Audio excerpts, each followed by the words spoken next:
प्रश्नावली 9 निर्देशक ज्यामिति या फिर इसको बोलते हैं कोऑर्डिनेट ज्योमेट्री। तो निर्देशक ज्यामिति में पहले क्या होते हैं कार्तिकीय निर्देशांक।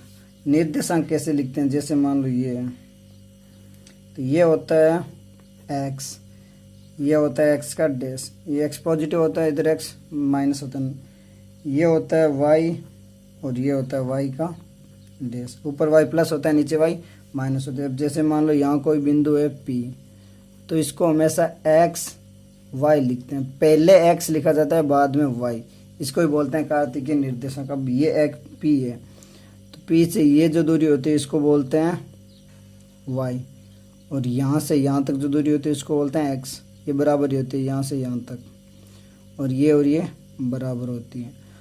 तो यहाँ से यहाँ तक क्या होता है ये एक्स, तो ये बिंदु क्या होता है एक्स और जीरो, ये बिंदु होता है यहाँ पे एक्स जीरो होता है और वाई, और यहाँ पे जो बिंदु होता है उसको बोलते हैं एक्स वाई, इसलिए हमेशा पहले एक्स बाद में वाई आता है।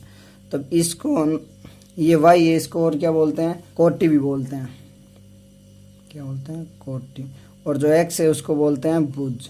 तो भुज और कोटि क्या होता है, भुज होता है वाई एक्स के लंबवत, वाई एक्स के लंबवत दूरी होती है जो,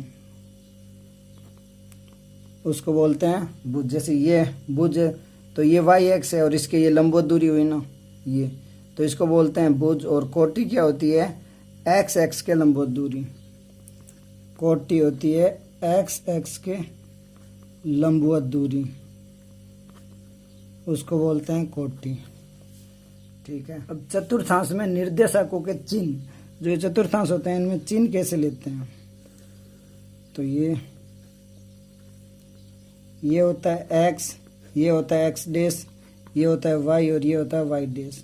तो इसको तो बोलते हैं फर्स्ट चतुर्थांश, इसको बोलते हैं सेकेंड, इसको थर्ड और इसको बोलते हैं फोर्थ। इसमें क्या है एक्स हमेशा दाईं तरफ प्लस होता है, इस तरफ माइनस होता है, वाई ऊपर होता है प्लस और एक्स के नीचे होता है माइनस।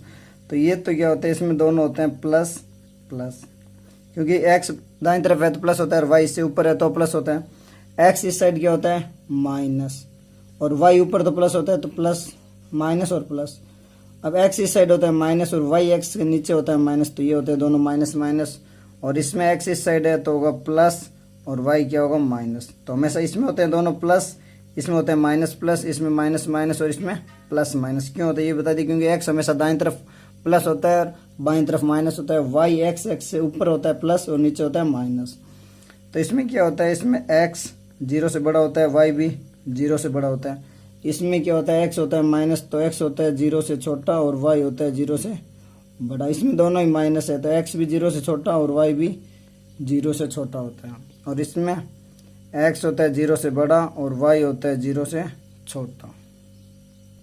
बस इतना ध्यान रखना, ये हमेशा होता है प्लस, ऊपर वाई होता है प्लस, इधर एक्स होता है माइनस और नीचे वाई होता है माइनस, बस इतना ही। अब दो बिंदुओं के बीच की दूरी, तो दो बिंदुओं के बीच की दूरी का फॉर्मूला क्या होता है, दो बिंदु के बीच की दूरी का फॉर्मूला है x2 माइनस x1 का square plus y2 minus y1 का स्क्वायर, या फिर इसको ये भी बोलते हैं x के निर्देशांकों का अंतर, x निर्देशांकों का अंतर का स्क्वायर प्लस y के निर्देशांकों का अंतर का भी स्क्वायर, ये होता है।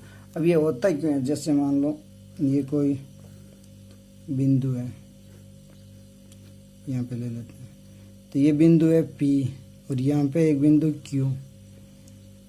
तो P को क्या लिख देंगे x1 और y1, Q के कोऑर्डिनेट क्या होंगे x2 और y2। अब इन दोनों के बीच की दूरी निकालनी है, तो इसको ऐसे लिख सकते हैं। तो ये क्या होगा, ऊपर y2 और y1, तो ये होगा y2 माइनस y1 दूरी, और ये क्या होगी x2 माइनस x1, क्योंकि ये बिंदु x2 है और ये x1, इन दोनों के बीच की दूरी यही होगी और इसमें भी यही होगी। अब ये क्या है, एक त्रिभुज है समकोण, और त्रिभुज में क्या होता है पी क्यू का स्क्वायर बराबर क्या होगा, इसको r ले लेते हैं, तो पी आर का स्क्वायर प्लस क्यू आर का स्क्वायर, पाइथागोरस प्रमेय से कर सकते हैं। अब पी क्यू क्या है, तो पी क्यू का स्क्वायर बराबर पी आर का स्क्वायर, पी आर तो क्या होगा x2 माइनस x1 का स्क्वायर प्लस क्यू आर क्या है y2, तो y2 माइनस y1 का स्क्वायर। अब ये स्क्वायर है, इस स्क्वायर को उठाएंगे तो इधर क्या होगा रूट हो जाएगा, तो पी क्यू बराबर क्या होगा रूट में x2 माइनस x1 का square plus y2 minus y1 का स्क्वायर, और ये क्या इन दोनों के बीच की दूरी। तो ये इस दूरी का फॉर्मूला ये ऐसे ही आता है, क्योंकि ये पाइथागोरस प्रमेय से हमको पता है कि कर्ण स्क्वायर इक्वल टू क्या होता है आधार स्क्वायर प्लस लंब स्क्वायर। तो ये कर्ण है, ये लंब है और ये आधार है, बस ये फॉर्मूला ऐसे ही। अब एक उदाहरण करते हैं। यदि बिंदु x 3 और 5 7 के बीच की दूरी 5 हो तो x का मान ज्ञात कीजिए। तो दूरी का फॉर्मूला क्या होता है, दूरी का फॉर्मूला होता है x2 माइनस x1 का square plus y2 minus y1 का स्क्वायर। तो दूरी कितनी दी हुई है, दूरी दी गई है 5, तो 5 बराबर अंडर रूट में क्या होगा x2 क्या है 5, तो 5 माइनस x1 क्या है x का स्क्वायर प्लस y2 कितना है 7 माइनस y1 क्या है 3 का स्क्वायर। अब दोनों तरफ वर्ग कर लेते हैं, क्योंकि रूट है, रूट को उठाने के लिए क्या करते हैं दोनों तरफ वर्ग। तो वर्ग करेंगे तो यहाँ क्या होगा 5 का स्क्वायर और इधर क्या हो जाएगा रूट है ये 5 माइनस x का स्क्वायर प्लस 4 का स्क्वायर और इसका स्क्वायर कर लेते हैं।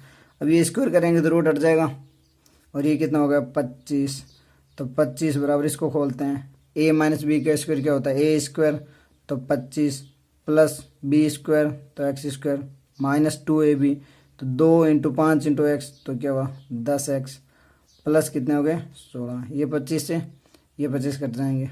अब कितना बचा x square minus 10x plus 16 बराबर 0। अब गुणनखंड विधि से या फिर श्रीधराचार्य फॉर्मूले से, तो गुणनखंड विधि से करते हैं। ये क्या है गुणा करने पर आना चाहिए 16 और जोड़ने पर आना चाहिए 10।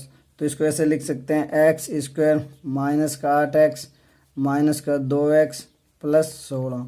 गुना करेंगे कितना होगा 8 दूनी 16 और जोड़ने पर 8 और 2 माइनस के 10। तो अब इसमें x कॉमन ले लेते हैं, तो क्या बचा x माइनस 8, अब माइनस 2 कॉमन ले लेते हैं, तो x माइनस के 8 बराबर 0।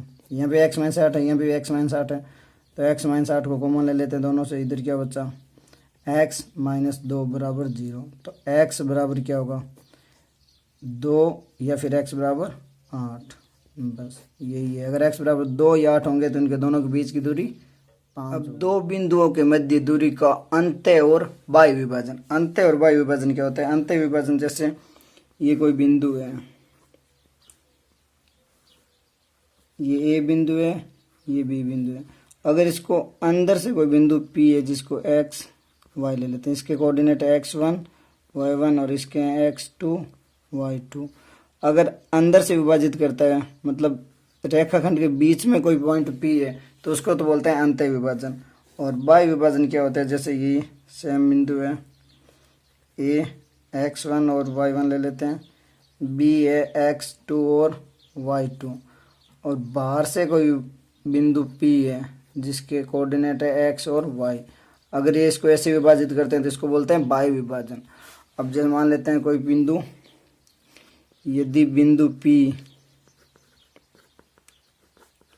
है x और y, यदि बिंदु P x y है जो रेखाखंड AB को m1 अनुपात m2 अनुपात में विभाजित करता है, तो बिंदु P के निर्देशांक, मतलब बिंदु P x y जिसके कोऑर्डिनेट है, अगर रेखाखंड A और B को m1 अनुपात m2 अनुपात में विभाजित करता है तो P के निर्देशांक क्या होंगे। तो इसका फॉर्मूला है अंत्य विभाजन के लिए और बाह्य विभाजन के लिए अलग अलग फॉर्मूला है। तो अंत्य विभाजन के लिए P का फॉर्मूला क्या होता है, अंत्य विभाजन के लिए होता है P m1 x2 plus m2 x1 बट्टा m1 प्लस m2 और m1 y2 plus m2 y1 बट्टा m1 प्लस m2। तो ये तो है x के कोऑर्डिनेट और ये है y। तो अंत विभाजन करता है तो इसका फॉर्मूला होता है हमेशा m1x2 प्लस m2x1 बटा m1 प्लस m2 और m1y2 प्लस m2y1 बटा m1 m2। और अगर बाय विभाजन है तो p का फॉर्मूला सेम ही, बस प्लस की जगह माइनस लगाना है। तो ये क्या होगा m1x2 माइनस का m2x1 बटा m1 माइनस m2 और m1y2 माइनस m2y1 बटा m1 माइनस m2। तो ये क्या होता है x के निर्देशांक और ये होते हैं y के निर्देशांक। बस अंत और y विभाजन में फॉर्मूला दोनों में सेम है, प्लस अंत विभाजन है तो प्लस आएगा बीच में और y विभाजन है तो माइनस आएगा।